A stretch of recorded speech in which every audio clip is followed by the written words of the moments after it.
Aduro has certainly made a lot of progress since its IPO, but price has generally been on the decline since late last year.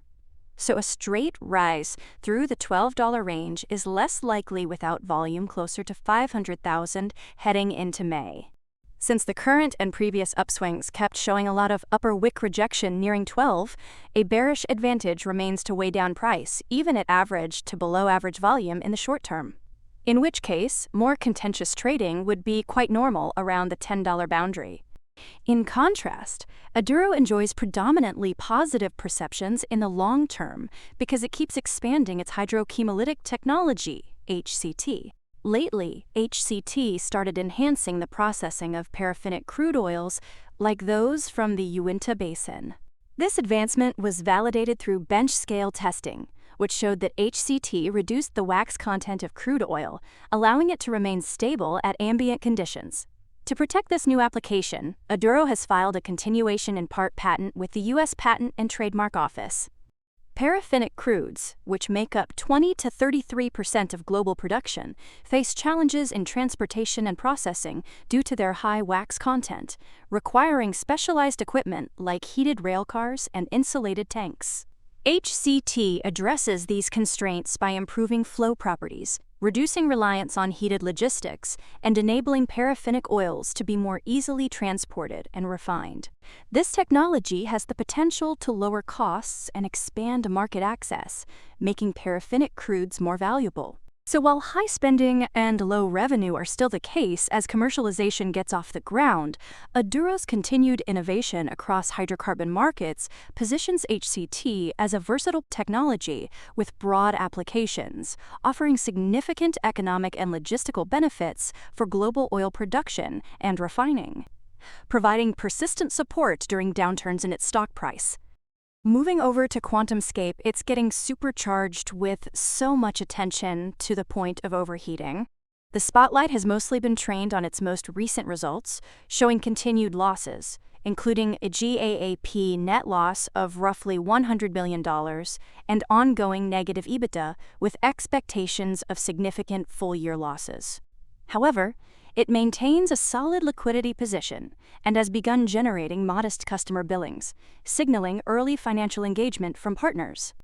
On the bright side, QuantumScape highlighted progress with its Eagle Line pilot production facility, where it has started automated manufacturing of its solid-state lithium metal batteries.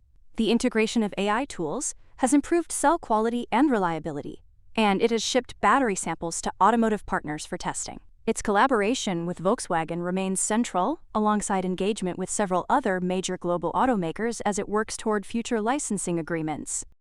QS is also exploring new applications beyond electric vehicles, like AI data centers and defense, where its batteries, energy density, and safety could provide advantages. Still, these opportunities may require further investment and carry risk, since these applications would be relatively uncharted territory. That's why QuantumScape is viewed in a similar but more polarizing light than Aduro, as it makes technical and strategic progress with battery improvements and building industry partnerships. Yet it remains in a pre-revenue stage with ongoing financial losses, leaving investors divided between optimism about its technology and concerns about commercialization timelines and valuation. Sentiments which are represented in a huge volatility spike after price mostly settled down above 6 to take a break from the large-scale downtrend. So unless QS can be powered by some catalysts like a new battery breakthrough and/or commercial collaborations and contracts, jumping over 10 and overcoming the longer-term bearish advantage looks less likely right now. Then, as would be expected, falling under the minor incline that formed this month would put more pressure back on falling to sub-$6 prices towards the middle of the year, or another period of prolonged, relatively uneventful sideways trading. Likewise, Tillray is showing similar characteristics and prospects in terms of its price chart, except, of course, the difference here is fundamental forces are coming from the cannabis crowd, getting high on Tilray, getting giddy with visions of green growth in the US.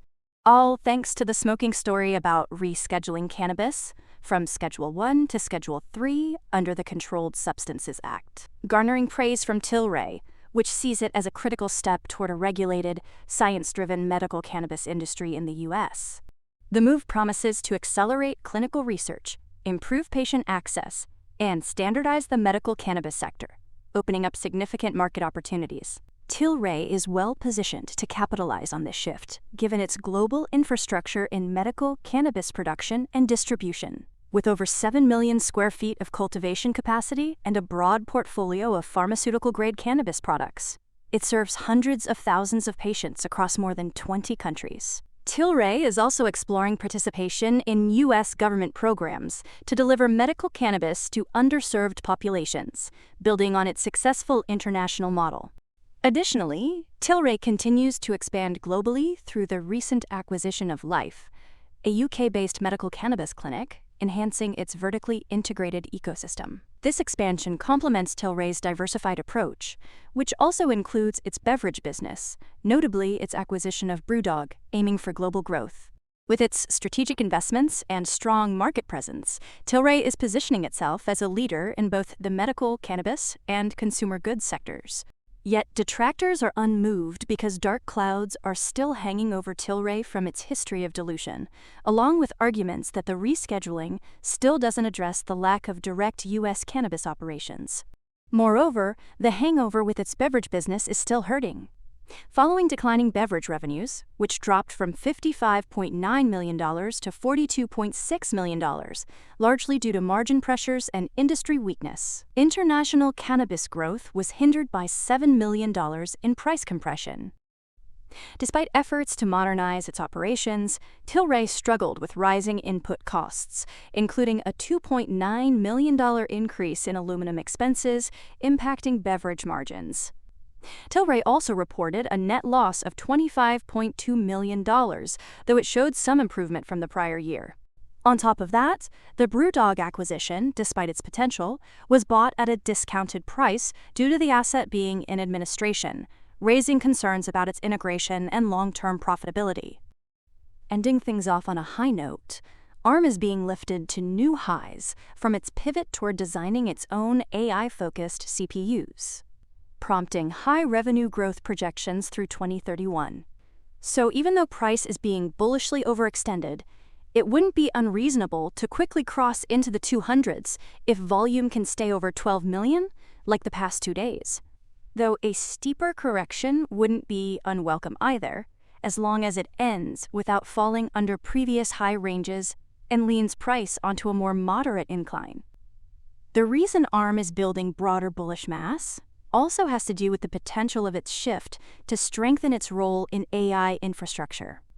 The recent rally gained further support after CEO Rene Haas took on an expanded role as CEO of SoftBank Group International, reinforcing ties with parent company SoftBank Group, ARM's largest shareholder. This move eased concerns that SoftBank might reduce its stake and signaled continued strategic alignment, particularly in semiconductors and artificial intelligence initiatives. Broader industry conditions like CPU shortages and rising chip prices, driven by accelerating AI demand, also improved ARM's positioning as a key supplier in the evolving AI landscape.